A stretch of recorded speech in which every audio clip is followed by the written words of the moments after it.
Hello, আল্লাহ নিল। This is Rangamati.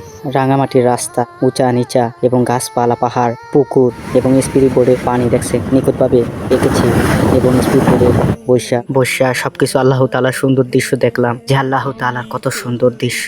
আশেপাশে অনেক স্পিরিট বোট, অনেক মানুষ যাতায়াত করতেছে। আল্লাহ তাআলা নিখুঁত পাহাড় পর্বত দৃশ্য দেখে সুবহানাল্লাহ। এই দুনিয়ার মধ্যে আল্লাহ তাআলা কত সুন্দর সৃষ্টি করেছে সব। লাইফ জ্যাকেটও কিনলাম এবং পাহাড় পর্বত সবকিছুই দেখলাম এবং নামলাম, হাঁটাচলা করলাম, সবকিছু দেখলাম। পাহাড় পর্বত মানে আল্লাহ তাআলার কত সুন্দর পাহাড় সৃষ্টি করে রাখছে, যা কত জায়গায় মানে আল্লাহ তাআলা নেয়ামত দেখে আমি অবাক হয়ে গেলাম। সুবহানাল্লাহ। শুধু এই সামান্য রাঙামাটি এলাকায় দৃশ্য দেখে অবাক হয়ে গেছি। আর আল্লাহ সুবহানাহু তাআলার কত সুন্দর সুন্দর দৃশ্য দুনিয়ার মধ্যে তৈরি করে রেখেছে।